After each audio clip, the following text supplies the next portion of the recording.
पुढच्या बातमीकडे आपण वळतोय आणि ती आहे विद्यापीठ अनुदान आयोगाच्या नव्या शिफारसींमुळे देशभरात सुरू झालेल्या वादळाची। विद्यापीठ अनुदान आयोगाच्या शिफारसींमुळे वादळ सर्वत्र जाणवत आहे। देशभरामध्ये उच्चवर्णीय आणि दलित हा वाद पूर्वीपासून आहे, मात्र या वादाची दरी आणखी रुंदावल्याची चिन्ह सध्या या स्थितीत दिसतात।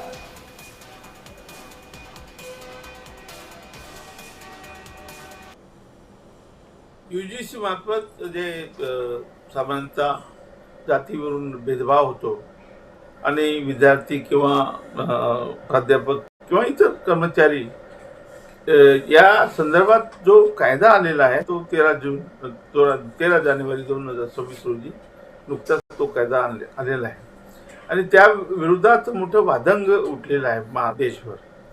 आणि त्याच्यामुळे नेमका हा कायदा काय, तर या कायद्यामध्ये हा पूर्वी कायदा होताच, याच्यामध्ये ओबीसीला ॲड केलेला आहे। पहिल्यांदा SC STच्या बरोबर ओबीसीना सुद्धा याचं संरक्षण मिळालेलं आहे आणि त्याच्यामुळे साधारणतः जे आपण 155 कोटी म्हणतो या देशामध्ये, यातल्या जवळपास 115 कोटी लोकांचं या दायऱ्यामध्ये आलेलं आहे। परंतु सर्वसामान्य जसं मागे झालं होतं त्याची पुनरावृत्ती झालेली आहे। ज्यावेळेस मंडळ आयोग लागू झाला होता त्यावेळेस मंडळ आयोगाला सुद्धा विरोध करण्यासाठी फार मोठं आंदोलन पेटलं होतं, मंडल कुळमंडल। तर असाच तो प्रकार असा दिसतोय, परंतु याच्यात फरक आहे की ते मागच्या वेळेस VP सिंगांनी मंडल आयोग आणला होता आणि खरं म्हणजे भारतीय जनता पार्टीचा त्यांना पाठिंबा होताच, परंतु बाहेरून पाठिंबा होता।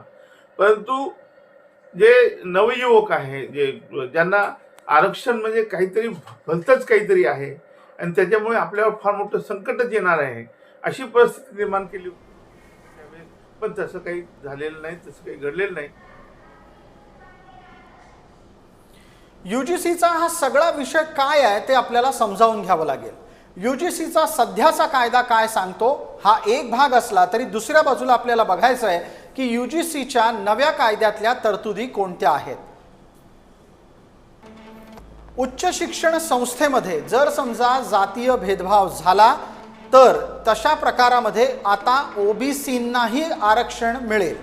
जाती आधारित भेदभावापासून कायदेशीर संरक्षण आजवर दलित विद्यार्थ्यांपुरतच होतं, आता ते ओबीसी विद्यार्थ्यांनाही मिळेल।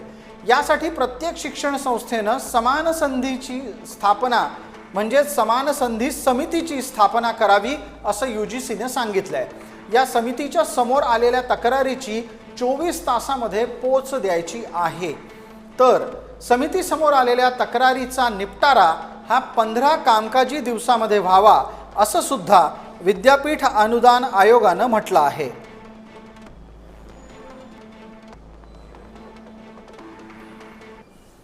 जर समजा या शिफारसी ऐकल्या गेल्या नाहीत तर काय होईल हे सुद्धा यूजीसीच्या प्रस्तावित सुधारणा कायद्यामध्ये सांगितलं गेलंय। पहा, समजा एखाद्या शिक्षण संस्थेनं सुधारणा पाळल्या नाहीत तर त्या शिक्षण संस्थेचं अनुदान थांबवण्यात येईल।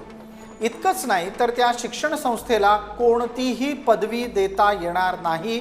यूजीसी शिक्षण संस्थेची मान्यता रद्द करेल।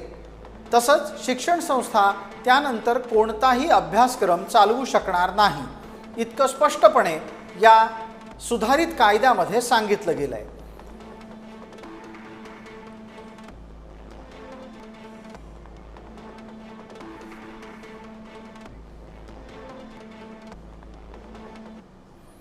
दरम्यान या संपूर्ण प्रकरणामध्ये नक्की आक्षेप काय आहेत हे लक्षात घ्या। देशभरामध्ये उच्चवर्णीयांची जी आंदोलनं सुरू झाली आहेत त्याचे आक्षेप प्रामुख्यानं या सुधारणा समितीच्या रचनेवर आहेत।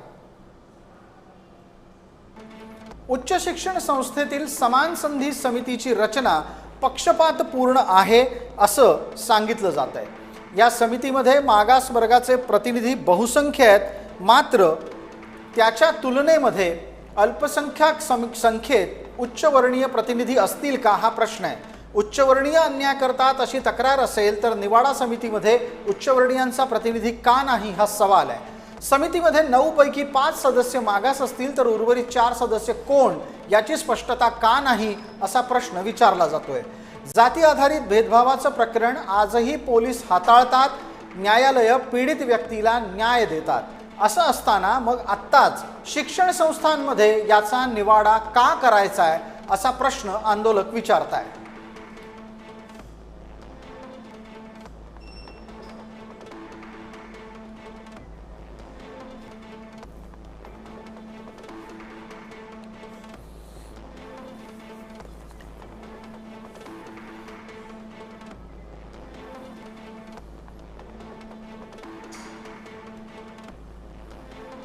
आज भी 60% जनरल कास्ट वालों के हैं. सभी को अपने अपने बिजनेस के आगे अपने गेट पे ये लगा देना चाहिए कि ओबीसी और एससी वालों के लिए जगह नहीं है. जब तक ये कानून नहीं हटता, जब तक ये कानून नहीं हटता, हम अपना भाईचारा नहीं निभाएंगे. क्योंकि हमें भी अपनी बहन बेटियों के बारे में सोचना. अब बहन बेटियों कैसे? क्योंकि इसमें एक कानून इतना गंदा है कि अगर किसी ओबीसी और दलित समाज के ने जनरल कास्ट की लड़की को भी नु कह दे कि गाली दीन ने, वो लड़की भी सजा कटेगी बिना किसी चेकिंग के. और सजा के बाद अगर पता लग गया को भाई यो गलत इस पे आरोप लगाया गया था, तो आरोपी पे केस नहीं दर्ज कर सकते. यो एक बहुत बड़ा अंधा कानून है. हम लोग यूजीसी का विरोध कर रहे हैं. यूजीसी एक काला कानून है, इसको समाप्त करना चाहिए. यूजीसी अगर खत्म नहीं किया जाएगा तो हम लोग बड़ा आंदोलन करेंगे. क्योंकि आज तक हम लोग सबके साथ, हम लोग सभी जातियों के साथ रहते हैं. हम लोग ये बताइए, सरकार क्या चाहती है? सरकार क्यों ऐसा कर रही है? क्यों ये काला कानून लागू कर रही है? सारे जातियां एक तरफ कहती है कि हिंदू हिंदू हिंदू, और उसके बाद फिर जो है उसी हिंदुओं का बंटवारा कर रही है.